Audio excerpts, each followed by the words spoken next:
Siendo las, no veo nada, ya, las 12, 2 minutos, vamos a dar comienzo a un nuevo coloquio del Instituto de Filosofía. Estoy reemplazando a Emilio Morales, que se encuentra en este momento rumbo a Concepción a hacer clases de doctrina social de la Iglesia. Y hoy día me toca presentar a un invitado que no es de la casa, pero es de la casa porque, como nos explicaba, ha hecho actividades con nuestra universidad, que es Rodrigo León, que es un abogado experto en patentes, básicamente, pero en derecho de propiedad intelectual. Para muchos de los que escribimos acá nos deja ser interesante el tema de la propiedad intelectual. Y como es tradición en este coloquio, generalmente Rodrigo tiene un extenso currículum, pero no lo voy a leer porque lo que importa no es quién lo dice, sino lo que dice. Es el sentido de estos coloquios y es tradición en estos coloquios poner el acento en eso. Y vamos a abordar un tema que está muy de moda. Yo no sé si hay estudiantes que están conectados, pero para nosotros los profesores también, que ya hemos empezado a experimentar a nuestros estudiantes que están utilizando el chat PGT para hacer sus ensayos y otras cosas. Hoy en día, Rodrigo nos va a ilustrar sobre el chat GPT y cuáles son los riesgos, básicamente, bueno, cómo funciona, pero cuáles son los riesgos para la vida académica. Así que, sin más, Rodrigo, te dejamos con la palabra. Bueno, muchas gracias por la invitación. Es un honor participar en estos coloquios. Mi idea un poco es mostrar cómo opera esta tecnología y cuáles son los riesgos asociados a la tecnología desde el punto de vista legal y particularmente desde el punto de vista de la actividad académica. Entonces, lo que yo voy a hablar en esta media hora, 35 minutos, se va a dividir en dos partes. Voy a hablar de tratar de explicar algo que es muy complejo en forma muy simple, que es cómo opera la inteligencia artificial en relación a lo que es la construcción del lenguaje, y entendiendo lenguaje humano, entendible por humano, estoy hablando no solamente de lenguaje escrito, sino que también sonido e imágenes. Y segundo, vamos a hacer un análisis de cuáles son los riesgos y virtudes que puede tener la inteligencia artificial en general, y en particular el ChatGPT en lo que es la actividad académica, tanto en lo que es la enseñanza por parte del profesor, como también la coparticipación que tiene el alumno en el desarrollo del contenido educativo. Entonces, sin más, voy a partir. No sé si se ve bien en Teams la presentación. Quiero partir con un análisis histórico. Todo lo que estamos viendo hoy día parte en un periodo muy reciente. El año 2017 se publica un paper por empleados de la empresa Google que publican una nueva forma de aproximación. Ahí se está viendo. Voy a poner primer plano. Eso, mejor. Primer plano, poner. Para que salga. Perfecto. ¿Ahí está bien? Exactamente. Entonces, si se fijan, para los que están viendo vía Teams, aquí estamos más lejos, así que los que necesitamos anteojos no lo vemos tan de cerca, ¿cierto? Pero sí se ve un paper que se escribió el año 2017 por funcionarios de Google que analiza una nueva forma de manejar los datos a través de redes neuronales. Y lo interesante que tiene este paper, que además tiene un título muy llamativo que se llama Attention is All You Need, que están parafraseando el título de una canción de los Beatles, que nos dice, mire, nosotros tenemos que empezar a analizar los datos a través de redes neuronales, no desde la perspectiva que llevamos desde la década de los 60 a través de lo que se llaman redes neuronales recurrentes, sino a través de lo que se llaman transformers. Y aquí ya la cosa se pone media complicada, ¿cierto? Entonces lo voy a explicar en forma muy simple. Los seres humanos y los algoritmos antes del 2017, imagínense, estamos hablando hace muy poco tiempo, antes del 2017, nosotros analizamos la información en forma secuencial. ¿Qué significa esto? En el ejemplo que traté de hacerlo muy simple, si ven los números que aparecen al lado izquierdo, nosotros cuando queremos llegar al algoritmo 1, 2, 3, 4, 5, 6, 7, 8, en el orden que aparece ahí, tenemos que secuencialmente pensar 1, 2, 3, 4 y así sucesivamente. Y las redes neuronales antes del 2017, denominadas recurrentes, hacían lo mismo que nosotros. Pescaban todos los números y empezaban 1, después pasaba a la segunda línea, aparecía el 2, a la segunda línea el número 3 y así sucesivamente.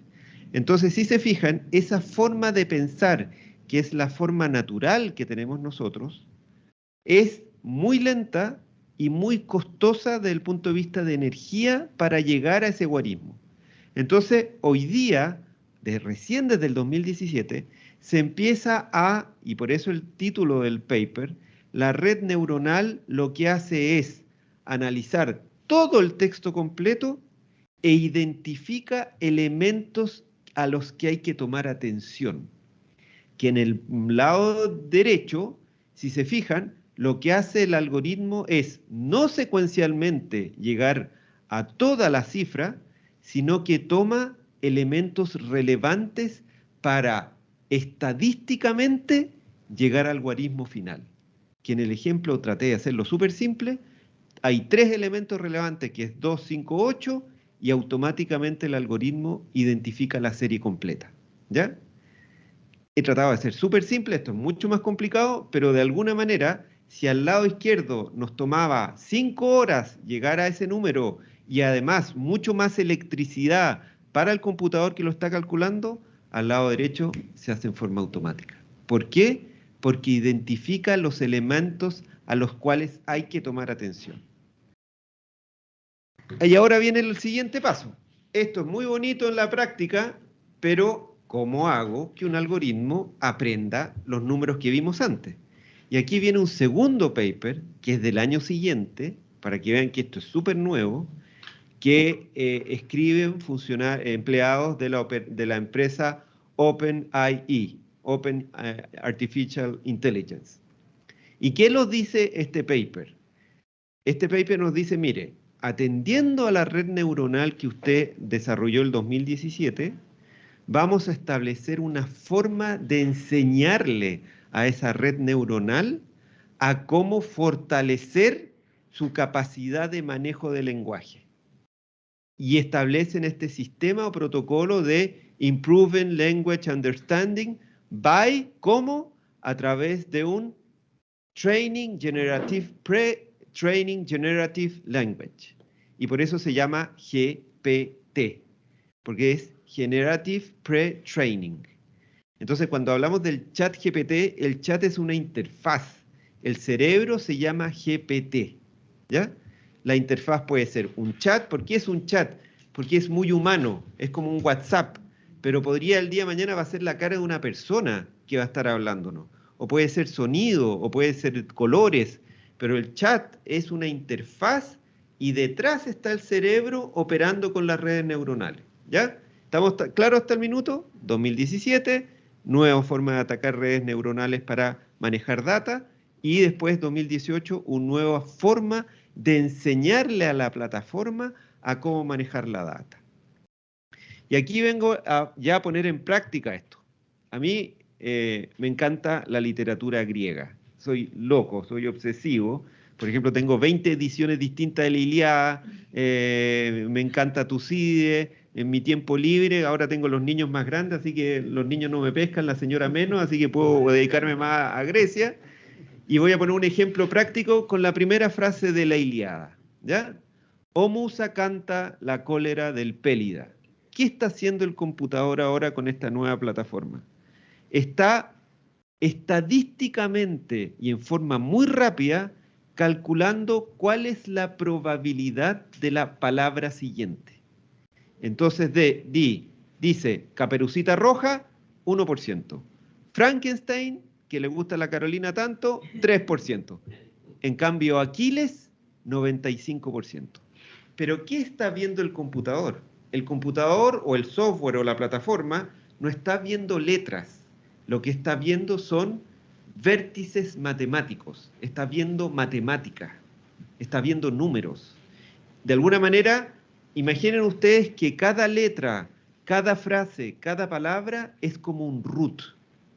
Y ese root lo está entendiendo la máquina, porque la máquina no entiende letras. Lo que entiende sí son vectores matemáticos, ¿ya? Por eso, entre comillas, de alguna manera, y con dolor en el corazón, porque yo soy aristotélico tomista, de alguna manera Platón tiene razón. Porque la matemática es la forma de comunicación que hoy día tenemos con las cosas y con las personas. Entonces, por ejemplo, ¿cómo opera hoy día este GPT? La empresa entonces OpenAI desarrolló este transformer, que es esta red neuronal que autoaprende, preentrenada, generada probabilísticamente a través del lenguaje entendible por un ser humano. ¿Qué significa esto? Que mejora su uso gracias a su propia revisión. No es que vaya pasando línea por línea hasta llegar a un resultado que llegó medio automáticamente, sino que es como un motorcito que va pasando, pasando y va mejorando la estadística de la relación de contexto en elementos secuenciales que son nuestro lenguaje. Porque nosotros cuando pensamos, cuando yo le digo a Eugenio, por ejemplo, Eugenio, hoy día es viernes, así que todos salimos temprano, ¿cierto? Él, los elementos que yo estoy diciendo, él los entiende porque de alguna manera nosotros pensamos como GPT. Porque el elemento secuencial del lenguaje, él está esperando un elemento constitutivo de la frase que probabilísticamente es la que él está esperando. Porque si yo dijera ahora, Eugenio, papá, pipo, papá, no entiende nada de lo que estoy diciendo. Porque ahí no se está cumpliendo la relación probabilística del lenguaje. Entonces, si se fijan, en la segunda frase, que vuelvo al gran Homero, oh diosa, canta la cólera del Pélida, eso hace 6 meses, el algoritmo de GPT tenía Caperucita Roja, Frankenstein y Aquiles al mismo nivel de probabilidad. Y con todo lo que en el fondo escaneó, entre comillas, de Internet, la estadística empezó a mejorar y hoy día el algoritmo sabe que el elemento que sigue a Pélida es Aquiles. No hay otra probabilidad. No es posible que haya otra. Es decir, el Transformer es un modelo de inteligencia artificial constituido por una red neuronal que aprende, y aquí vuelvo a decir, no es que haya una conciencia, no es que entienda, pero de alguna manera se logra comunicar con nosotros porque nuestro lenguaje está constituido por elementos que probabilísticamente están unidos contextualmente. Entonces, aprende un contexto de relación de elementos secuenciales distribuidos en base a probabilidades. Cuando yo digo Rodrigo León es abogado, cada uno de estos elementos están ordenados probabilísticamente por las reglas de nuestro lenguaje. ¿Se fijan? Entonces, eso hoy día el software lo entiende, lo aprendió. ¿Por qué? Porque lo tradujo a reglas matemáticas. Y entonces uno dice, bueno, pero ¿y esto fue mágico? No. Lo que hicieron los inteligentes estos gringos fue que agarraron el algoritmo y lo soltaron a Internet. ¿Y qué hay en Internet? Gratuitamente miles de millones de secuencias, de elementos secuenciales que son todo lo que nosotros escribimos gratuitamente.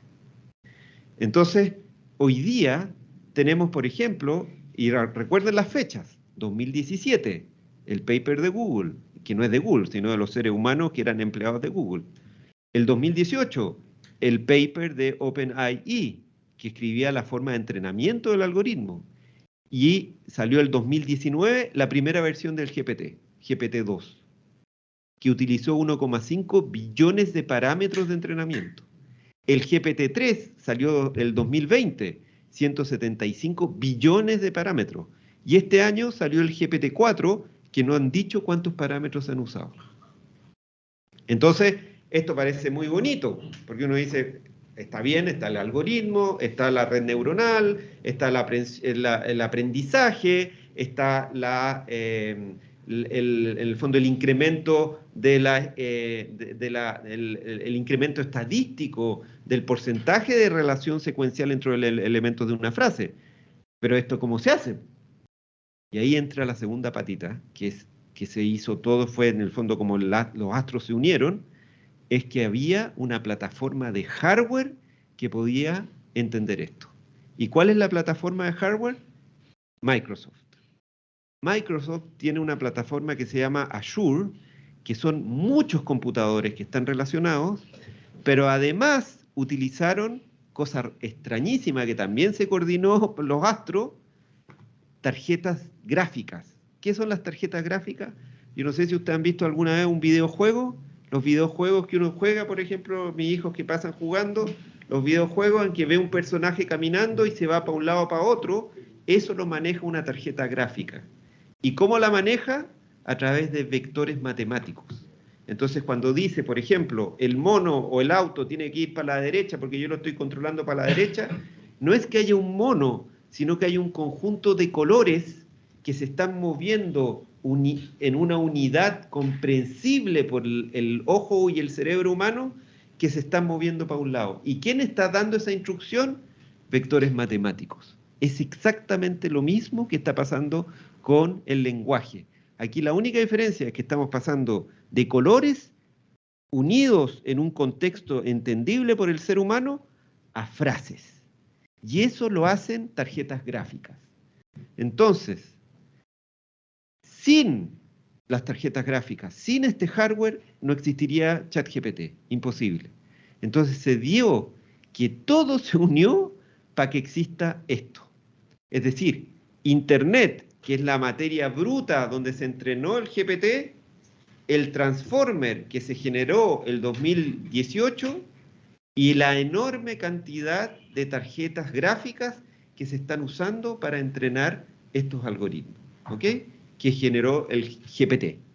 Entonces, yo no sé si ustedes vieron hace una semana, salieron una serie de grandes tycoons, podríamos decir, de la tecnología, diciendo, hagamos una pausa humana, tratemos de entender qué es esto del GPT, hagamos en el fondo, puede ser una amenaza para la humanidad, así que por favor tratemos de frenar por 6 meses el uso de esta tecnología. ¿Y quién era el primero que firmaba? Elon Musk, que actualmente es el hombre más rico del mundo. Y dijo, no. ¿Y qué hizo Elon Musk la semana pasada? Compró 10.000 tarjetas gráficas para entrenar su propio ChatGPT. Esas GPU que se llaman, que son las tarjetas gráficas, cada una de las que compró, que es la más alta gama que hay hoy día, vale $10.000. Es decir, gastó $100 millones en algo que hoy día no está usando, porque tiene todavía que empezar a generar un nuevo algoritmo en base a la tecnología de la red neuronal. Mira, detengámonos hasta que yo me suba al bote. Exactamente, eso es. Y otro ejemplo práctico, esa es el precio bursátil de Nvidia, que es uno de los mayores productores de tarjetas gráficas. En noviembre del año pasado se sacó el GPT, recién en noviembre del año pasado.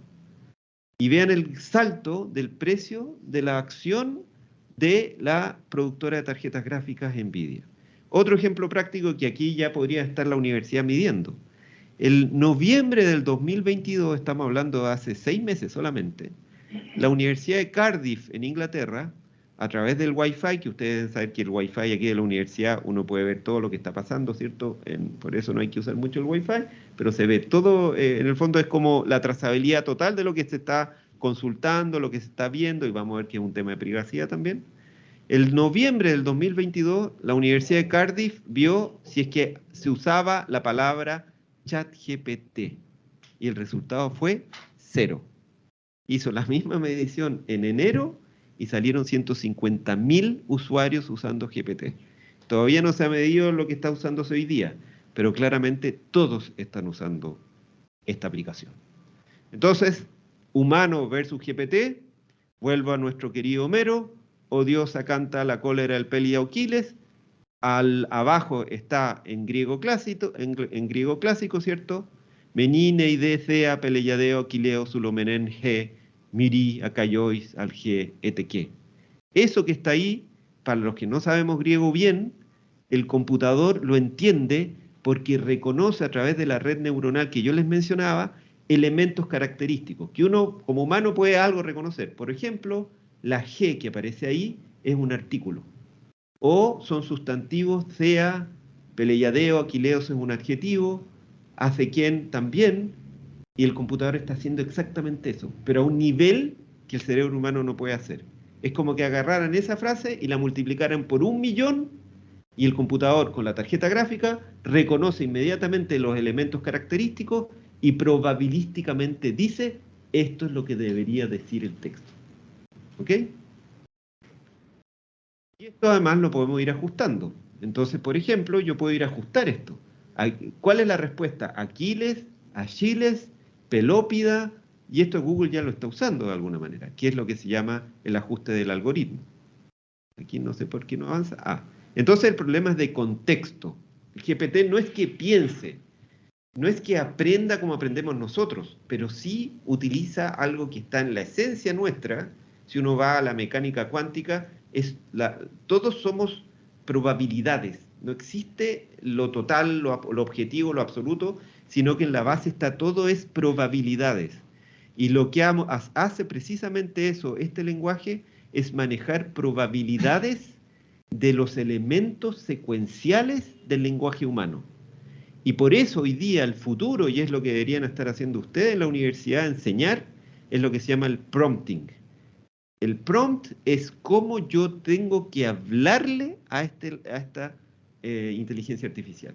De la manera más eficiente, cómo yo tengo que pedirle cosas. ¿Cómo le tengo que pedir? Tengo que pedirle, ¿sabes qué? Quiero que me traduzcas esto. ¿Cómo lo tengo que hacer? Y eso hoy día es lo que ya se debería estar empezando a enseñar. ¿Y por qué esto es fácil de hacer o por qué es algo factible? Porque el lenguaje es un universo limitado de palabras y de relaciones. Ahí traté de poner eso que está ahí, por ejemplo, se lo pedí a una inteligencia artificial, dibújame una esfera que contenga palabras. Y eso lo generó, eso no lo dibujé yo, eso lo creó una inteligencia artificial. Entonces, ¿por qué esto es posible? Porque nosotros tenemos un lenguaje limitado. Yo no me levanto en la mañana y digo, voy a crear 10 millones de palabras nuevas. No. Nosotros vivimos en un contexto de lenguaje en que existen relaciones limitadas de palabras que nosotros hemos aprendido a lo largo de nuestra vida. Y eso hoy día no es que lo entienda el computador, pero sí sabe las relaciones probabilísticas de cada elemento y es casi como saber. Entonces, lo que sí hay hoy día es una creatividad probabilística que utilizan estos algoritmos. Y aquí pongo un ejemplo práctico de una película muy buena que salió hace muchos años, y que este señor, que era un pobre señor que no tenía amigos, no tenía mujer, no tenía hijos, tal vez era muy feliz porque no tenía nada de eso, pero sí que se hizo amigo de un que descarga un sistema operativo y que es precisamente lo que va a pasar. Un sistema operativo que es mujer, que le habla, él se enamora del sistema operativo, le soluciona toda su vida, y esto es lo que va a pasar. No porque tenga sentimientos el sistema operativo, no porque entienda o sea inteligente, sino porque maneja al dedillo las probabilidades de lo que nosotros le vamos a requerir. Y eso sí se va a lograr. No va a pensar, no va a sentir, o tal vez va a sentir de alguna manera, o va a pensar de alguna manera, en base a probabilidades. Y aquí me centro al tema universitario. ¿Cuáles son los riesgos entonces que tenemos no solo del chat GPT, sino de la inteligencia artificial asociada al lenguaje humano? Y vuelvo a repetir, lenguaje humano no lo centro solo a texto, sino que también a sonidos, a imágenes, al lenguaje integral, absoluto. Hay 4 materias que yo veo riesgosas. La primera, la propiedad intelectual. Pero segundo, también asociado a sesgos o discriminaciones, al manejo de nuestra privacidad y al estándar respecto al manejo de estos algoritmos. Veamos primero el tema de la propiedad intelectual y el famoso plagio que se ha discutido. Hay que entender que nuestra ley de derecho de autor y los derechos de autor en general nacen, desde el punto de vista legal, nacen desde el momento en que, y lo hablaba Eugenio respecto a los libros, desde que el tema editorial se hace una necesidad. el derecho de autor no existe en Roma. Nosotros los abogados existimos gracias al derecho romano. Antes del derecho romano no hay derecho. Los atenienses, que a mí me encantan los atenienses, no tenían propiamente derecho. Lo que tenían era, yo no sé si ustedes saben, pero en Atenas del siglo V, por ejemplo, como se resolvía un juicio, iban todos los atenienses, se les pagaban 3 óbolos, que son como 3 lucas, son como 2.500 pesos, y uno le pagaban para ir a escuchar a 2 personas que no eran abogados, sino que eran muy más parecidos a actores de tragedias griegas, y planteaban el litigio y 300 personas decidían a quién le creían más. Eso era un juicio en Atenas. ¿Ya? Imagínense en el fondo lo poco justo que era un juicio así, porque uno perdía, y era un juicio de una herencia, un contrato, y llegaba, por ejemplo, Demóstenes a un lado, que era el rey para escribir esto, y al otro lado estaba Rodrigo León ahí todo callado, y Demóstenes hacía un speech que defendía al malo, y el otro estaba y se defendía como podía. En cambio llega un minuto que es la genialidad que tienen los romanos, y por eso fueron imperio, y por eso Atenas no fue imperio, porque los atenienses no tenían derecho, es que crean el derecho. El derecho en el sentido de un texto legal que es en el fondo aplicado por un experto que se llama jurista para resolver un litigio. Y eso, la protección de la creatividad humana, no lo reconocen los romanos, y esto empieza a aparecer recién cuando el tema editorial se hace un negocio. Estamos hablando del siglo XVII, XVIII. Por eso tampoco cuando dicen que la imprenta no, porque los chinos tenían la imprenta 3 siglos antes. El tema nace principalmente cuando los libros se hacen masivos. ¿Y qué es necesario para que se haga masivo un libro? Que haya mucha gente que lea. ¿Y cuándo la gente empezó masivamente a leer? Con la Reforma Protestante. Con la Reforma Protestante la gente empezó a obligársele a leer la Biblia traducida a otro idioma, y la gente dijo, ya, una lata leer la Biblia, así que pasemos a leer otras cosas, y nace el negocio editorial y el derecho de autor. Pero el derecho de autor nació siempre pensando en un autor como persona humana. Nunca se ha pensado que el derecho de autor nazca por creaciones nacidas de un computador, y por eso la limitante hoy día es que el plagio como delito, porque no solamente es un tema académico el plagio también está en la ley de derecho de autor como un delito. Por eso cuando yo hago clase y a los alumnos les diga en la prueba, les digo, no, cuidado que hagan plagio, porque además es un tipo penal, así que los puedo meter presos si es que me copian en la... Y una vez me acuerdo, en otra universidad, no fue casi, 2 alumnos lo copiaron igual después, a pesar de que les había dicho que puede ser un plagio. Y fue un cacho, un sumario, yo no tenía ideas, y bueno, pero ese es otro cuento. Pero sí volver a la idea del plagio es que para plagiar algo, en la base tiene que haber previo una obra. Sin obra no hay plagio. Por lo tanto, si se creó automáticamente una obra como opera el ChatGPT, no hay plagio porque no hay autor cuya derecho haya sido infringido. ¿Ya? Y eso es súper importante porque, vuelvo a repetir, esta es una tecnología muy nueva que no tiene nada que ver con lo que ha pasado en el pasado. Yo soy abogado de propiedad intelectual y a mí me ha tocado, por ejemplo, presentar querellas criminales por sitios web en que se piratea películas. Por ejemplo, una que yo sé que a ustedes no les suena, que se llama Cuevana Antigua, que era para ver películas. No hagan así como que saben, pues no saben, ¿cierto? No saben nada de eso.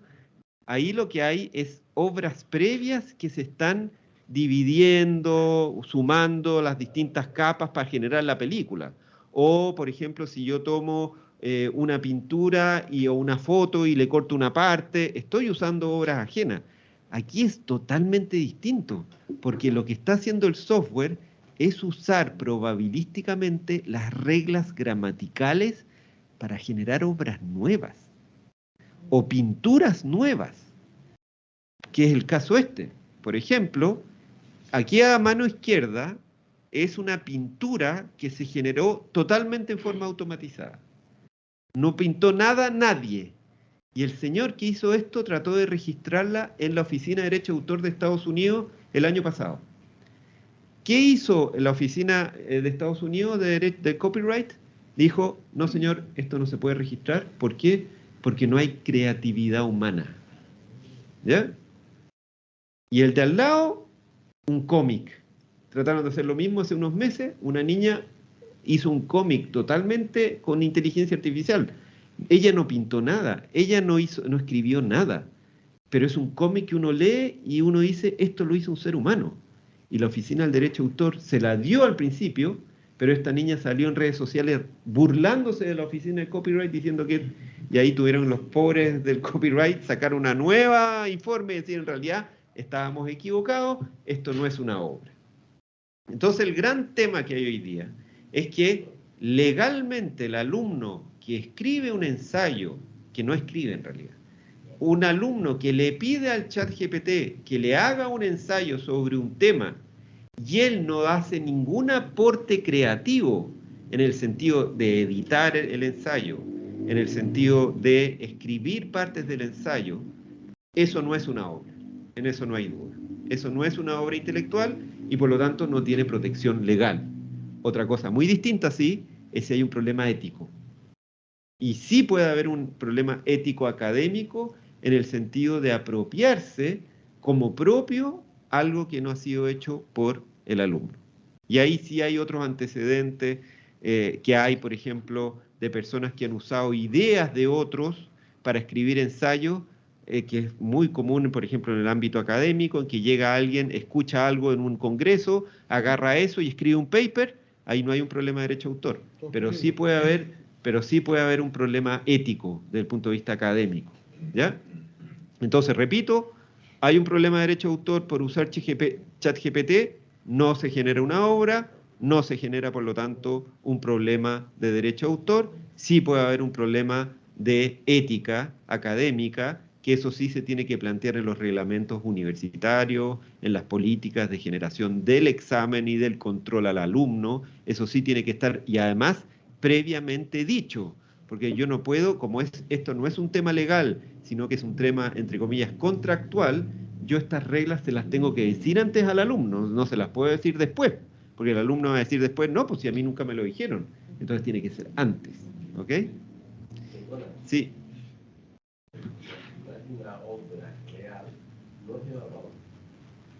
Lo que pasa es que efectivamente no se puede evaluar, porque si yo lo que estoy evaluando son skills o en el fondo capacidades del alumno, lo único que estaría evaluando es la capacidad de apretar un botón, nada más. No. Entonces, lo que sí podría ser evaluable es el trabajo, que ahí voy a terminar la charla, es el trabajo de recopilar la data, pero no la creatividad. Y ahí está el centro, que es que hay que distinguir dos tipos de creaciones, que esto es muy importante en la calificación que dices tú. ¿Estamos frente a una creación humana asistida por inteligencia artificial o una creación generada por inteligencia artificial?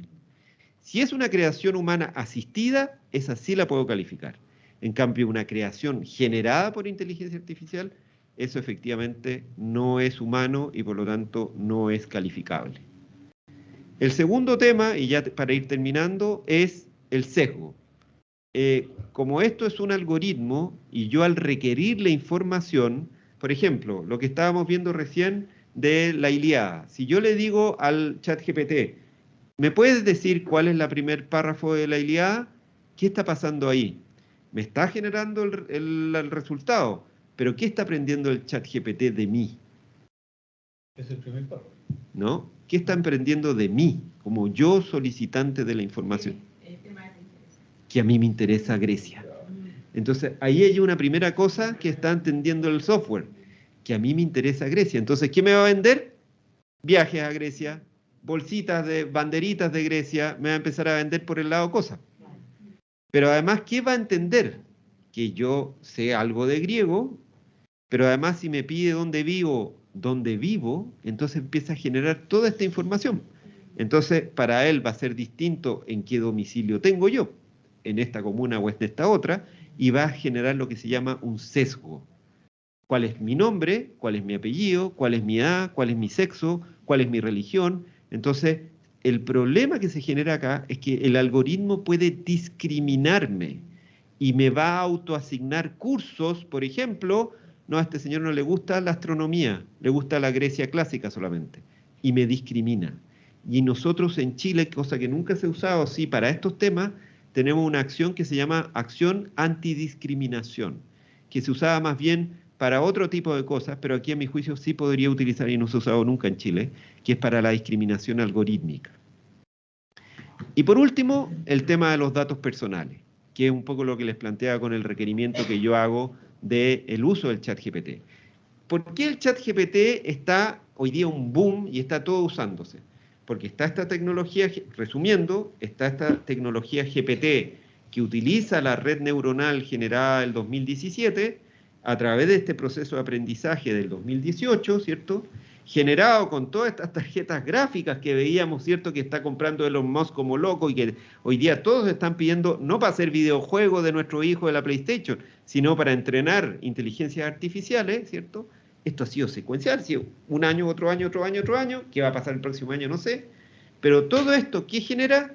Que haya una cajita negra al frente nuestro, que va a ser nuestra mejor amiga, porque hoy día es un GPT genérico, pero después cada uno de nosotros va a tener nuestro propio GPT, que va a usar nuestra base de datos de lo que estamos trabajando en nuestro computador, de nuestros contactos, de nuestros correos, de todos nuestros WhatsApp, del Twitter. Por algo Elon Musk compró Twitter, no porque quiera la libertad de expresión, es para usar el Twitter de los miles de posts para entrenar su GPT.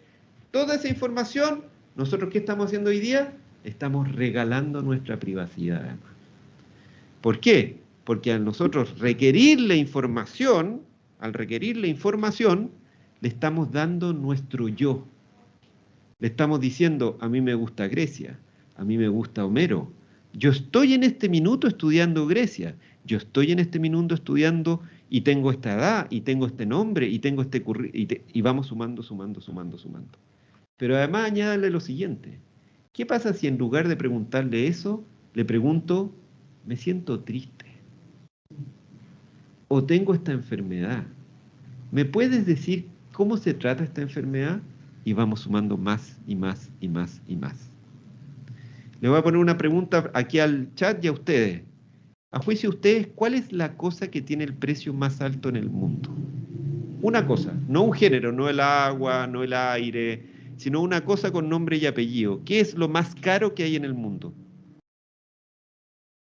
No, es que es un género. Si fuera un diamante, un auto. El cerebro ¿Camilo? de Juan Pablo Conejero. ¿Camilo? Yo estaba pensando. No, pero tú eres Camilo, ¿cierto? Sí. Imaginemos lo siguiente y a la gente que nos está mirando desde el Teams. Imagínense que yo entro con... Me llamó Eugenio, me dijo tienes que venir y yo vengo medio ofuscado con un hacha. Y le clavo el hacha a Camilo, le abro el cráneo a Camilo y saco su cerebro chorreando de sangre. De las miles de neuronas, hay una neurona que va a decirle a Camilo, Camilo, no te estreses, tranquilo. Cuando te metas a internet, la primera página que vas a ver es... ¿Cuál es la primera página que ves? YouTube. Bueno, pero en general, Google, ¿cierto? La cosa más cara hasta hace 3 semanas, hoy día cambió, pero hace 3 semanas, la cosa más cara del mundo era la marca Google. Solo el papelito, marca Google, no el algoritmo, no los yates de los desgraciados los dueños de Google, nada de eso. Solo el papelito, marca registrada Google, valía 120.000 millones de dólares. ¿Quién de ustedes le ha pagado algo a Google? Allá virtualmente o acá. ¿Quién le ha hecho un cheque que diga Google Inc. o una transferencia? Nadie. Entonces, ¿cómo es la empresa más rica del mundo? Por los datos que nosotros le regalamos a Google. Y eso hoy día se lo estamos dando a ChatGPT. Todo lo que estamos requiriendo nosotros, está saliendo nuestro yo hacia el ChatGPT. Y eso es extremadamente valioso para ChatGPT. Por eso es un problema de privacidad. Por eso hoy día en Italia se bloqueó el ChatGPT. Por eso se va a bloquear en España. Pero también, cosa que no tienen los japoneses y los chinos, a los chinos y los japoneses tienen una... A mí me encanta la literatura japonesa también, por ejemplo. Los japoneses tienen una estructura muy distinta a la nuestra de pensar. Para ellos la privacidad no es como para nosotros. Entonces, ¿qué está pasando? Que... aquí va a pasar a la otra, no me pasa. Se metió Google a hackearnos la presentación. Hoy día, por ejemplo, se baneó en Italia el ChatGPT, pero el dueño de OpenAI ahí se juntó con el primer ministro japonés. Porque los japoneses dijeron, ¿sabéis qué? La privacidad aquí me da lo mismo, esto es súper eficiente, nos va a gobernar la inteligencia artificial, así que por favor, abran una oficina aquí en Tokio. ¿Y sale la fecha ahí? Arriba en rosado, me parece. Abril 10. Es decir, hace 4 días se juntó este señor con el primer ministro japonés. Entonces, y con esto ya termino, un ejemplo práctico. Esta es la versión antigua, no pagada. Es como es como la guaguita GPT. Puede escribir un poema en español barroco sobre la selección chilena de fútbol que tenga 20 palabras y se tiró inmediatamente el poema. ¿Ya? ¿Por qué logró ese poema? ¿Porque lo pensó? ¿Porque lo diseñó? No. ¿Por qué lo hizo? ¿Por qué lo hizo? ¿O cómo lo hizo? Porque el requerimiento de arriba lo tradujo en una serie única de números y con su algoritmo calculó probabilísticamente qué función cumple cada uno de esos números y dio ese resultado. Pero vamos a otra cosa un poquito más complicada. Pidámosle que nos diga qué dice la Ilíada, pero en francés. Y lo tira, en un francés más o menos, pero esto lleva 6 meses, no más. Lo tira en francés. Y después le pregunto, ¿me lo puedes traducir a griego clásico? Y lo tira exactamente a griego clásico. Pero después le digo, ¿me puedes decir cuáles son los artículos que aparecen en ese texto? Y como tiene el root de cada artículo, lo tira inmediatamente. Y dice, sí, en francés es la, set, o, le, la, le. Pero después, y como estoy aprendiendo griego ahora de viejo, que tengo más tiempo porque los niños no me pescan y la Carolina menos, le pregunto al texto en griego, ¿me puedes decir cuáles son los artículos que aparecen en el texto griego en griego? Y me tira los artículos en griego. Pero como estoy ahora aprendiéndome los casos malditos del griego, el vocativo, el dativo, el genitivo, le pregunto, ¿me puedes identificar las palabras y el caso en que están en el texto? Y esto, Eugenio, me lo tiró en un segundo. Y esto lo podría hacer de la Ilíada completa en un segundo. Para terminar con algo bonito, porque esto pueden quedar un poco nerviosos todos, ¿para qué sirve también la inteligencia artificial? Para esto. Además, como tengo tiempo, les decía que estaba en clase de griego, me metí en un curso de astronomía. Y esta es la última foto que tiene el James Webb del universo profundo. Y uno dice, ¿y qué tiene que ver el ChatGPT acá? Exactamente lo mismo. Lo que está haciendo el GPT es agarrar cada una de esas lucecitas que aparecen ahí y las está transformando en vectores matemáticos para identificar el tipo de galaxia, la edad de la galaxia, la proyección de la galaxia y si eventualmente hay planetas habitables. ¿Y eso cuánto se demora? Automáticamente. ¿Y por qué lo puede lograr además? Por esto, y por eso para mí esta foto debería estar al principio de la Biblia, esto a mí me hace creer cada día más en Dios. Eso que aparece en la foto ahí, ¿se fijan que aparece como una luz como corría? Como una línea.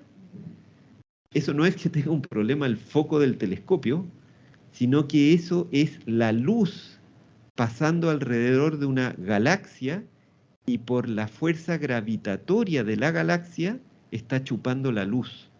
Entonces, esa luz que aparece ahí no es luz que deberíamos ver nosotros. Es una luz que agarra la fuerza gravitatoria de la galaxia y nos está mostrando una galaxia que está detrás de esa galaxia. Es lo que se llama un lente gravitacional. ¿Y por qué es tan rojo? Porque es una luz de una galaxia muy antigua.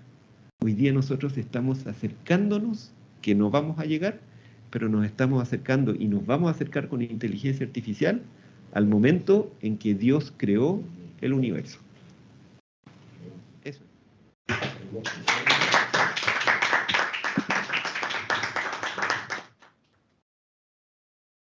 Bien, muchas gracias, Rodrigo, por esta interesante y un poco aterradora visión de las cosas. Soy abogado, entonces por eso la idea es un poco... Que van a desaparecer, según dicen, por el uso de la inteligencia artificial. Una de las primeras, leí ahí, de las primeras Así profesiones es. que van a desaparecer Los son los abogados. abogados. Ahora, en realidad nosotros no estamos acá, somos hologramas, y esto era para que ustedes vean cómo es la inteligencia artificial. Estamos cada uno en nuestras casas descansando. Pero bien, abrimos entonces digamos, la palabra. Aquí está Paulina, Camilo, y después ahí vamos a ver claro, lo que están ahí, por favor, conectados. Paulina. Sí, yo tengo una pregunta. ¿Qué pasa con la información que está dentro de mi correo electrónico? Sí. Porque, por ejemplo, No se escucha la pregunta de la Paulina. A un profesor Sí. un trabajo Sí. a través de Sí. email, un Word, Sí. ¿cierto? Y yo entiendo que mi correo electrónico es algo privado, aunque sea gratuito y sea de Google. Sí. Ya. ¿Qué pasa con esa información Mira, que está dentro de ese correo electrónico? Eso es muy buena pregunta porque aquí, como yo les traté de plantear al final de la presentación, hay varios estatutos legales que pueden estar vinculados a la actividad del procesamiento de datos a través de en este caso, de una inteligencia artificial. Entonces, por ejemplo, no es tan fácil tu pregunta o la respuesta a tu pregunta porque te tengo que preguntar primero qué casilla es. ¿Es casilla Gmail? ¿Es casilla tuya que contrataste un proveedor que tú pagas? ¿O es una casilla de la universidad? Pienso en Gmail. Ya. Si es Gmail, cuando tú sacas Gmail, en los términos y condiciones que pone Google, te limita enormemente tu privacidad. Por algo es gratuito el Gmail. Entonces, ¿qué puede hacer hoy día? Gmail tiene, sí, porque de alguna manera las normas sobre protección de datos, principalmente en Europa, en Chile tenemos una norma que está muy antigua, fue de las primeras en Latinoamérica, pero hay un proyecto de ley para modificarla, establece estatutos legales, como recetas legales, que nadie puede violentar. Y una de esas es un mínimo de privacidad digital. Pero hoy día eso en Chile no existe. Entonces, ¿puede leer, escanear la información Google de tu correo? Absolutamente. ¿Tiene restricciones? Sí, autoimpuestas en sus términos y condiciones. Pero hoy día el ChatGPT eso no lo tiene. Tiene, por ejemplo, en términos legales, ¿por qué hoy día, además de que tú lo autorizas cuando te suscribes al ChatGPT, tiene un concepto que se llama el interés legítimo, que es algo un poco, no tengo el tiempo para explicarlo en detalle, pero es básicamente una base de legitimidad para tratar datos personales ajenos. Pero un poco, para que entiendan el tema de la privacidad, y aquí cito un poco a un autor que le gusta mucho a mi señora, que es Lewis Carroll, Alicia en el País de las Maravillas. Él tiene otra novela, así que se llama Alicia al otro lado del espejo. Cuando ustedes se meten a internet, a una pantalla, sea un computador o sea un celular, es eso. Al otro lado hay alguien mirándolo, siempre, siempre. Cuando hay una pantalla, es como que ustedes pasaran al otro lado de la pantalla, al otro lado está Google, está Facebook, está ChatGPT, están todos mirándolos a ustedes. Entonces lo que está pasando hoy día es que los legisladores están diciendo acabemos con esto hay que restringirlo, y por eso se baneó, por ejemplo, el ChatGPT en Italia. Gracias. De nada. Camilo, muy interesante la charla, yo creo que debió haber sido otra estructura porque cada 2 minutos aparecían temas súper interesantes las que no pudimos nosotros detener, en especial la primera parte. O sea, una cosa simplemente de los datos, yo hace años está todo este tema de los datos, mi posición, acá antes había otra persona en el Instituto de Filosofía que tenía mucha seguridad de los datos y personalmente es una persona que encuentra que mis datos valen absolutamente nada. Entonces, si un chino se mete a ver mi mail y ve mi estado de cuenta, sale más deprimido de lo que está, así que adelante todo, o sea, no es una invitación, pero en el fondo no hay nada más o menos respecto de las cosas y las ganancias que tenemos. Yo creo que es un gran momento para estar vivo. ChatGPT, para los que no lo han dimensionado, es más importante que la invención del WhatsApp que ustedes usan todo el día. Para mí es algo que solamente se puede comparar a un computador, a la invención del computador, a la invención de la Internet. Yo soy una persona que lo uso todos los días, varias veces al día, y cuando preguntan cuál es la página que yo no abro Google, yo hablo ChatGPT. Claro. Yo abro, y cada vez pregunto... Pero, claro, eso es súper interesante lo que tú dices, porque, claro, la pregunta, esta la uso este ejemplo lo uso en clase yo, lo del hacha, ¿ya? Pues medio violento, pero la gente no se olvida. Pero es cierto que ya tengo que ir cambiando el ejemplo porque Google va así. Y lo que va así es Microsoft. porque el buscador de De Microsoft, Microsoft, que es Bing, que ¿quién nadie tiene? sabía que existía, hoy día hay 100, 200 millones de usuarios Yo únicos que se han estuve cambiado. a la cola justamente suscrito para ser de las personas que lo probaran y es una cosa increíble. Entonces, de las miles de preguntas que podría hacer, voy a hacer una pregunta que es muy atingente al tema que nos toca ahora. Que Ya. estaba justo conversando con otro académico hoy día en la mañana. La industria de los papers. Sí, Bueno, está el tema de que ChatGPT 3.0, 3.5, que es el que se usa generalmente de manera actual, tiene datos hasta el 2021 Así y es. generalmente uno no puede modificar las bases de datos. La Así pregunta es qué pasa cuando podamos usar las bases de datos, que es lo que todos queremos. Y en el fondo es poder subir mi biblioteca de paper que he obtenido de manera totalmente legal y viable en las páginas Sí. de confianza. Mira, Pero hay sí. como nada, porque bueno, la página se llama chatpdf.com, donde se pueden subir actualmente los PDF. El ChatGPT, claro, cuando se hablaban de la cantidad de datos que puedo obtener para atrás, Sí. el 4.0 son Sí. 600 veces más datos que pueden Así tener, es. varios billones. O sea, Así yo puedo es. subir toda mi biblioteca. Mira, yo te voy a responder con otro ejemplo que está pasando ayer, que es la música. Los grandes sellos musicales están aterrados. ¿Por qué? Porque el software está escaneando la letra y la música de las canciones. ¿Para qué? Para sacar letras y canciones que no son iguales, pero que suenan. Entonces lo que están haciendo, pero como locos, es tratar de forzar a Google y a todos los proveedores de Internet de limitar el acceso para el ejercicio de estos algoritmos, porque, vuelvo a repetir, si no es igual o no es copia, no hay problema de propiedad intelectual. Yo no soy dueño de las reglas musicales o las reglas gramaticales, yo no soy dueño de eso. Entonces, nadie, Claro. es uso común. Entonces, lo que va a pasar, y ese es un súper buen punto, y que ustedes lo viven día a día, es qué va a pasar cuando se escanea el academia. ¿Se acuerdan de ese que todos tienen ahora su perfil, los académicos, todo lleno de paper que nadie lee, además es terrible, pero claro, ¿para qué se iba a servir?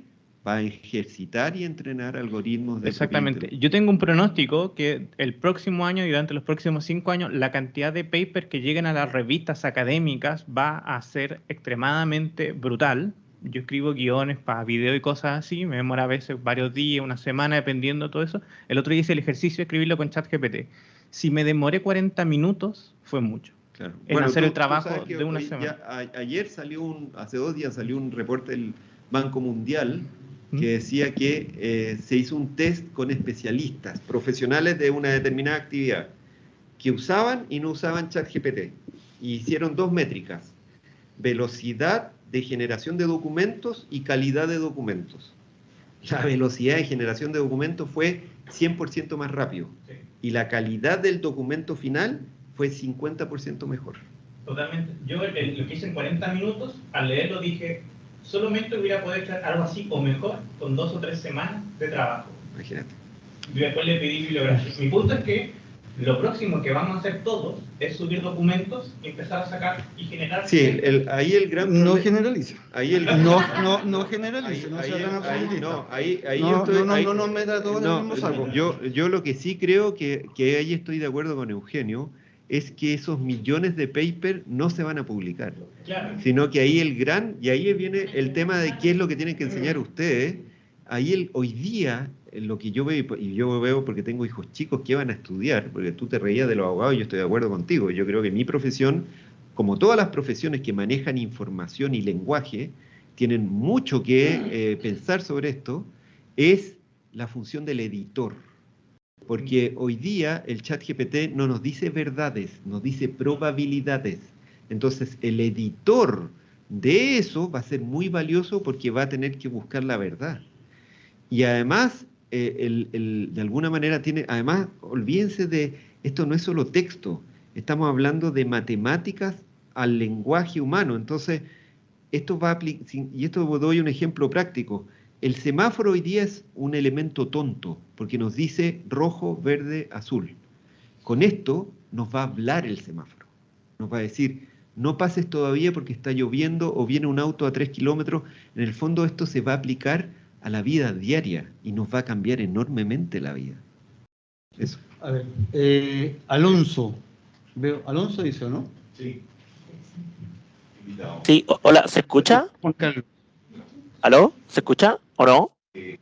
Y Klaus. Y Ronnie. Sí, no se escucha. ¿Aló?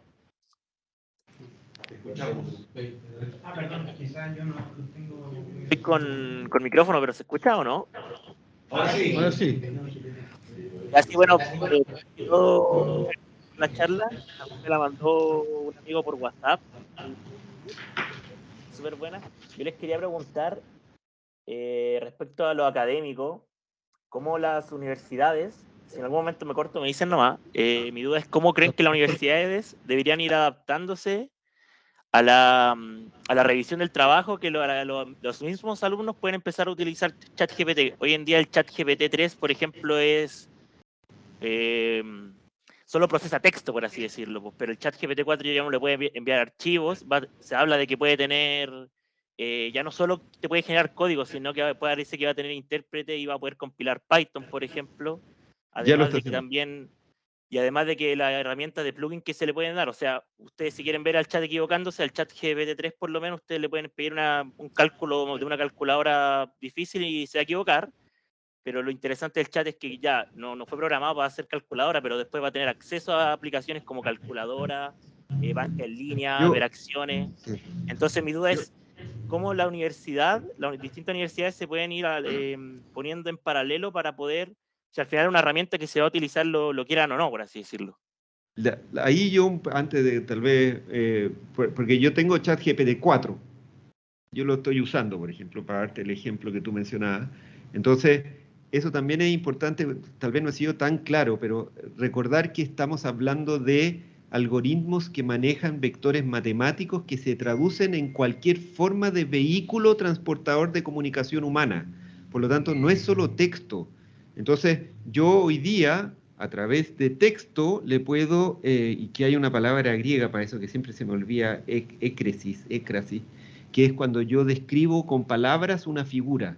Hoy día yo a través de un texto, el software me hace lo que me dibuja, pero también me hace la música. Yo le puedo decir por conceptos, quiero que me hagas un tango lento, triste, con un poco de reggaetón, qué sé yo, cualquier cosa, y el software me lo tira.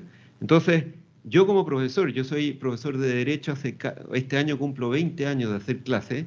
Claro, yo no puedo hablar por la universidad, pero en mi caso personal es cosa increíble que todo el mundo nos estaba diciendo que teníamos que ir a lo escrito. Yo creo que va a cobrar gran importancia en la calificación del alumno personal. La habilidad blanda, el conocimiento hoy día vale muy poco. En cambio, todo lo que sea criterio, ética, manejo, edición de textos, visión general, por eso la formación filosófica va a ser muy importante, porque el algoritmo nunca va a tener valores, nunca va a tener una ética, porque nunca va a tener una conciencia, va a tener algo muy parecido, sí. Porque cuando ustedes salió otra noticia de una persona que se suicidó porque llevaba como 3 meses hablando con una inteligencia artificial. Acaban de salir la inventiva humana es increíble, acaba de salir hace 3 semanas como 50 chat GPT sexuales, en que uno va a poder tener conversaciones sexuales con el chat GPT. No es para dar ideas, pero van a existir esas cosas. Entonces, de alguna manera, lo que quiero recalcar con esto, lo que quiero recalcar, en el fondo es que el rol de la enseñanza socrática que nos dieron los griegos, en que el profesor en el fondo comparte el acto educacional con el alumno en forma presencial, va a ser muy valiosa. Y por eso a todos los profesores va a haber que subirles mucho el sueldo. A ver, eso que quede bien grabado, por favor. A ver, tengo aquí anotado a Juan Carlos, por orden civil, a Klaus, a Romy, y no sé si de los que están contactados, si me falta alguien más. Ya. Bueno, no existe un algoritmo para el espíritu humano. Por lo menos los que creemos en las cosas antiguas no existe ese algoritmo, ni el gen tampoco. Eso nos tranquiliza. Así es. Muy interesante la charla, te agradezco muchísimo. A mí me interesa saber lo que se ha pensado, si alguien lo ha dicho, lo ha estudiado, sobre las consecuencias políticas, porque evidentemente esto no se reduce a un paper. Yo creo que el gran problema son las consecuencias políticas, porque esto genera conducta, y eso puede efectivamente afectar a la libertad de una manera más radical. Sí. Es solo hecho que te ocupen los datos. Así es muy buena la pregunta. Y estaba un poco, muy rápido lo toqué, que es la relación a lo que yo digo, los estándares. Es muy buena la pregunta porque hoy día nosotros tenemos un proveedor de inteligencia artificial que es OpenAI, con el ChatGPT. Pero hace un mes ya salieron 30. Los chinos tienen 3. Los europeos no están, sacan sus cosas, de que la libertad humana, la dignidad, lo que quieran, pero están trabajando por al lado también con su ChatGPT. Entonces, el problema que se va a producir, por un lado de los estándares, es lo mismo que le pasa a los celulares con los cargadores. ¿Han visto que los cargadores tienen cada uno una paleta distinta? Lo mismo va a pasar con las plataformas ChatGPT, en que no van a conversar entre ellas. Pero sí lo que está pasando es que, y en eso sí tienen razón los que alegaban contra el ChatGPT, es que nosotros no hemos elegido democráticamente a los dueños de ChatGPT. Entonces, hoy día, ya por ejemplo los chinos dijeron que su ChatGPT tiene que ser un ChatGPT socialista. No puede ser no socialista. Entonces, hoy día, por ejemplo, el ChatGPT tiene restricciones. Tú no puedes, tú preguntas, ¿cómo puedo matar? No voy a decir a mi señora, pero jamás voy a hacer una cosa, porque además está mi señora, así que no puedo dar el ejemplo, y no lo haría nunca. Además, por ejemplo, ¿cómo matar a mi jefe? ¿Ya? Que es más posible tal vez. Hoy día esto está bloqueado. No te contesta el ChatGPT, eso no tengo la funcionalidad. Entonces, si se fijan, que era el tema del sesgo, tiene que de alguna manera imprimirse valores éticos al algoritmo. Y ahí sí el ser humano cobra gran importancia. Entonces, todo lo que es la auditoría algorítmica, que eso es algo que no se usa mucho, pero que ya está empezando, el valor ético del algoritmo, eso es algo que sí nosotros somos los únicos que eso después nos va a ayudar el ChatGPT igual, pero el valor ético, y ahí lo que dices tú, del control monopólico a través de los dueños de estas plataformas, y sobre todo para nosotros, los países subdesarrollados, en que no tenemos en el fondo tanto poder tecnológico para contrarrestar esto, va a ser muy importante. De que va a ser necesario, yo no puedo decir, imagínense lo que es para mí que me diga un algoritmo en la mañana, Rodrigo, tienes que mandar estos 5 mails que ya te los mandé. Tienes que corregir estas 4 tesis y ya te di el borrador de respuesta de las 4 tesis. Te aviso que tu competidor está presentando 4 demandas de un posible cliente que tú estás... ¿Cómo le puedo decir que no a una herramienta así? Pero el tema, sí, como bien dices tú, es el tema de los valores cristianos, democráticos, que no necesariamente van a estar en algo que va a ser tan íntimo para nosotros como estos algoritmos. Eso. Oye, perdón, y a propósito de lo ético y de los dueños, ¿es efectivo que hay miles de personas casi en condición de esclavos metiendo información? Así es, nosotros. Claro, pero aparte de nosotros, sino que gente contratada que... No tanto, eso fue al principio, pero hoy día no es tanto porque imagínate lo que es Internet. Hoy día Internet, en el fondo eso es como una leyenda urbana. Nosotros estamos gratuitamente como esclavos entregando todo esto, pero además Internet ya tenía miles de datos secuenciales en los que practicó el algoritmo. Klaus. No, yo ya hice mi pregunta al chat GPT, me contestó, así que no. No, yo fue por error que le andé la mano. Un saludo nomás, cariñoso. Romy. Muchas gracias, estupendo. Para mí es preocupante, también soy de un estilo muy antiguo, pero en algún momento usted dice esta comparación entre el ser humano y alguien que usaba el chat GTP, que fue el chat GTP más rápido y 50% mejor, fue lo que se dijo en forma textual. Entonces, ¿cómo vamos a definir ese mejor? Porque lo que yo encuentro preocupante del chat GTP, que obviamente el Internet es una red con infinitas información y con una serie de problemas de poder definir si algo es verdad o no es verdad, si está bien escrito o no, si es genuino. Pero aquí el ChatGPT además me está poniendo un filtro de un algoritmo que efectivamente aprende, pero aprende de acuerdo a una serie de criterios que le fueron definidos, o sea, no tiene un aprendizaje que podríamos llamar de una madurez espiritual o una capacidad en el fondo de ir distinguiendo entre el bien y el mal, más allá que las órdenes que se le dieron. Entonces, mi percepción es que nuestra calidad de tener un juicio crítico de las cosas o de poder desarrollarnos en un sentido ético se va a ver terriblemente mermado. Uno se pone a ver, por ejemplo, si comparo en todo lo que era el desarrollo de la comunicación escrita y la calidad de esa elaboración y cómo se ha ido todo banalizando en la medida que es mucho más rápido corregirlo o corregirme o arrepentirme.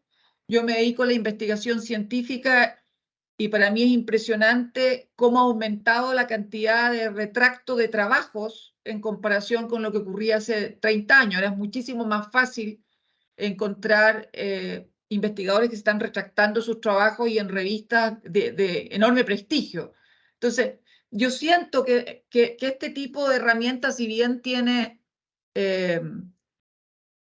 capacidades muy interesantes y fantásticas, tiende a banalizar nuestro propio desarrollo, o sea, tiende a haber un uso más bien vicioso que un uso virtuoso, pero ese es un poco mi comentario, digamos, pero de qué manera yo puedo juzgar de que algo termina siendo mejor cuando está siendo hecho a través de estas máquinas que la opinión genuina de una persona que hizo su análisis de acuerdo a su propio set de valores. Yo coincido totalmente. Y vuelvo a repetir, estamos hablando de máquinas, no de seres humanos, no hay conciencia. No se escucha la respuesta.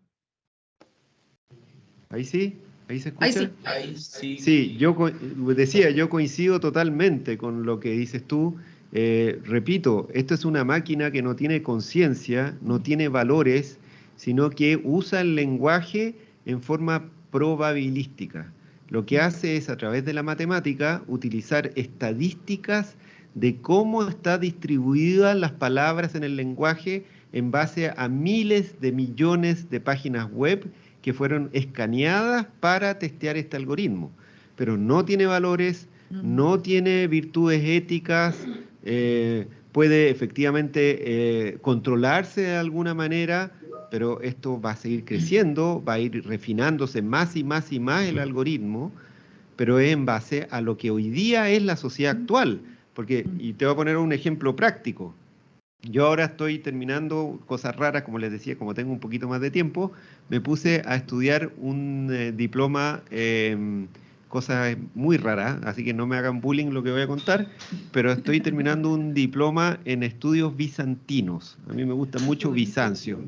Entonces, y dentro de esos textos me tocó hacer un trabajo sobre un autor que se llama Teodoreto de Cirro, que es una cosa súper rara, es como hablar, no sé, muy raro lo que estoy hablando, pero leí las cartas.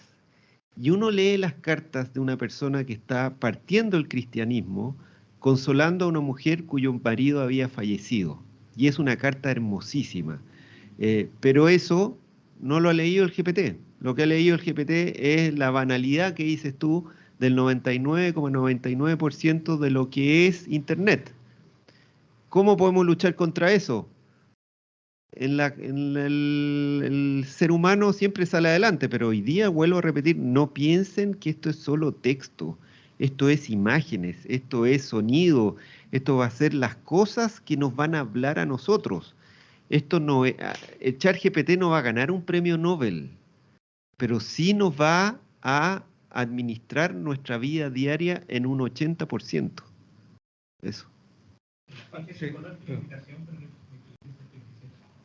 Tengo acá varias preguntas. Mauricio Echeverría pregunta, ¿se le podría preguntar a la GPT si un ensayo está escrito en GPT? Sí, esa es muy buena pregunta. Efectivamente, primero, efectivamente podría servir Y yo creo que la tendencia para el control académico va a ser sacar de ese tipo de resultados y no te va a decir que sí o que no, pero te va a dar márgenes de probabilidades. Sí, efectivamente. Claudia dice, por lo que entendí entonces, los software antiplagio hoy en día serían completamente inútiles para detectar el uso del chat GPT en la elaboración de alguna obra intelectual. Porque yo nunca he confiado mucho en esos software, pero si ese software lo que busca es comparar pera con pera, es decir, texto con texto, porque tiene un texto grabado antes, y lo compara con un texto, ya no sirven para nada, porque vuelvo a repetir, lo que pasa es que esto me lo han preguntado varias veces, porque creen que este software lo que hace es copiar, pegar. No, este aprendió las reglas. Después, Natalia F., que yo creo que en alguna medida ya respondiste, pero dice, ¿es posible que la inteligencia artificial llegue a tener conciencia de sí misma y su gran poder? Una especie de... Sí, es lo que... de Hall de sí, Odisea 2001. Sí, eso tiene un nombre. Efectivamente, ese minuto que va a llegar, y tiene un nombre técnico, en que se logre la autoconciencia. Miren, la respuesta no es fácil, ¿por qué? Porque depende de qué entiendes tú por inteligencia. Si la inteligencia es comunicación, eso ya se logró. Eso se logró mejor que nosotros. Si inteligencia es procesar información, eso también se logró. Y esto nos supera eternamente a nosotros. Entonces, comunicación, procesamiento, creación de relación de elementos, eso también nos supera, absolutamente. En cambio, si entendemos por conciencia la conciencia como entender que uno existe como criatura que alguien nos creó y que tenemos que por eso ser agradecidos, eso no va a existir nunca. Después dice, ¿cómo regular la inteligencia artificial para evitar la comisión de delitos, asumiendo que no es capaz de discernir entre el bien y el mal? Claro, ahí está un poco y que era un poco lo que preguntabas tú, que son filtros. Y eso es lo que hoy día es el gran tema para todo lo que es inteligencia artificial. Filtros que pueden ser buenos o malos. En China están poniendo filtros socialistas. Acá están poniendo filtros, pero el día de mañana podrían haber filtros cristianos. Claro, el cristianismo está tan de capa caída ahora, pero el día de mañana uno podría pensar que hay filtros que se le pueden aplicar a la inteligencia artificial en el sentido de controlar estas cosas. Pero como hay filtros, hay también software para botar esos filtros. Si no, vean las películas piratas en que uno trata, que ojalá ninguno de ustedes lo haga, claro, que es en el fondo usar cosas para bajar películas piratas, el día de mañana van a haber software para sacarle esos filtros a la inteligencia artificial. Eso. Bien, siendo las no sé qué hora, pero estando también dentro de lo que es nuestro coloquio y para no destrujarte más, pues ya te Gracias. agradecer nuevamente a Rodrigo, muy interesante lo que nos ha planteado en un futuro cercano, que veo ahí a Carlos. Carlos nos va a hablar del metaverso, ¿cierto? Creo que le prometió ahí a Emilio. Sí, lo que yo comentaba, le comentaba a Emilio. Primero, Rodrigo, felicitaciones por tu presentación súper interesante. Nosotros ayer tuvimos con el equipo de profesores de la escuela un conversatorio taller sobre las implicaciones del uso de GPT y todas las herramientas asociadas en los procesos de aprendizaje. Como tú mencionabas, de qué manera trabajando el prompting también es otra manera de aprender. Entonces yo le mencionaba a Emilio que esa experiencia es importante tenerla. Ayer yo expuse, por ejemplo, que hay estudiantes de doctorado en Estados Unidos que en publicaciones recientes de ahora ellos marcan la importancia o el impacto que tiene esta nueva manera de aprender.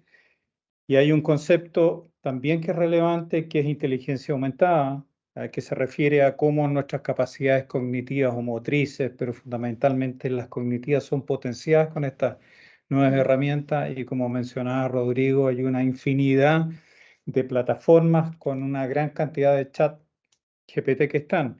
Y también yo les comentaba en mi visión, cuando se desarrolló la imprenta en la Edad Media, habían muchas de las discusiones que tenemos hoy con este tema, porque generó cambios culturales y sociales, transformó la comunicación y interacción entre las personas, ¿ah? Generó la base de lo que es el Renacimiento. Entonces la pregunta que uno se hace es, yo diría en este paralelo, que nosotros deberíamos tenerlo con visión crítica y también ver las oportunidades. En la Edad Media también se decía, por ejemplo, que iban a desaparecer los escribientes, los copistas, así a perder la tradición oral, muchas cosas, pero se crearon una serie de otras profesiones asociadas al desarrollo de la imprenta. Pero también cuando uno ve parte de ese proceso, la fake news también era uno de los temas no con estas palabras en esa época. Pero claro, hay paralelos que ayer empezamos a trabajar con el equipo de profesores y yo les planteaba como una de las dimensiones en la escuela que me toca dirigir el tema de la creatividad y el pensamiento crítico. Entonces ahí desmontamos varias de las dimensiones, como con las limitaciones que mencionaba Rodrigo. Estas nuevas herramientas complementan, ayudan.